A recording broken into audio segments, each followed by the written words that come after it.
Prelims के लिए PYQ analysis में सिर्फ सही ऑप्शन देखना काफी नहीं, बाकी ऑप्शंस क्यों गलत हैं ये समझना ही रियल पीवाईक्यू एनालिसिस है। चलिए 8 अगस्त 1942 वाले इस क्वेश्चन से इंडियन हिस्ट्री की एक इंपॉर्टेंट टाइमलाइन क्लियर करते हैं। क्वेश्चन पूछता है, भारतीय इतिहास में 8 अगस्त 1942 के संदर्भ में निम्नलिखित में से कौन सा सही है। ऑप्शन ए, AICC ने भारत छोड़ो यानी क्विट इंडिया प्रस्ताव अपनाया। 8 अगस्त 1942 बॉम्बे के गोवालिया टैंक मैदान में ऑल इंडिया कांग्रेस कमेटी ने क्विट इंडिया रेजोल्यूशन पास किया और गांधी जी ने डू और डाई करो या मरो का नारा दिया, इसलिए ये ऑप्शन सही है। ऑप्शन बी, वायसरॉय की एग्जीक्यूटिव काउंसिल का विस्तार ज्यादा इंडियंस को शामिल करने के लिए, ये बात यानी रिफॉर्म्स और लेटर वॉर फेज या 1946 के इंटरिम सेटअप से ज्यादा जुड़ी है, न कि 8 अगस्त 1942 क्विट इंडिया वाले दिन से, इसलिए इस क्वेश्चन के कॉन्टेक्स्ट में ये भी गलत है।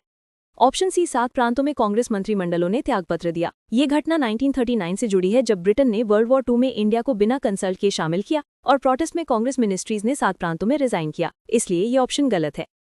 ऑप्शन डी, क्रिप्स ने युद्ध के बाद डोमिनियन स्टेटस का प्रस्ताव रखा। क्रिप्स मिशन मार्च 1942 में आया था और उसने वॉर के बाद एक डोमिनियन स्टेटस इंडियन यूनियन का प्रपोजल दिया था। इंपॉर्टेंट फैक्ट है, लेकिन 8 अगस्त की स्पेसिफिक तारीख से नहीं जुड़ा, इसलिए ये ऑप्शन भी गलत है। अब आपका मिनी टेस्ट, निम्नलिखित युग्मों पर विचार कीजिए। 7 प्रांतों में कांग्रेस मंत्रिमंडलों का त्यागपत्र 1939, क्रिप्स मिशन 1942, भारत छोड़ो प्रस्ताव, क्विट इंडिया रेजोल्यूशन 8 अगस्त 1942। सही सुमेलित विकल्प चुनिए, केवल 1 और 2, केवल 2 और 3, केवल 1 और 3, 1, 2 और 3। अपना आंसर कमेंट्स में लिखो। और अगर आपको लगता है कि हर पीवाईक्यू को इस तरह कॉन्सेप्ट और टाइमलाइन के साथ समझना चाहिए तो टेस्ट प्रो को सब्सक्राइब करो।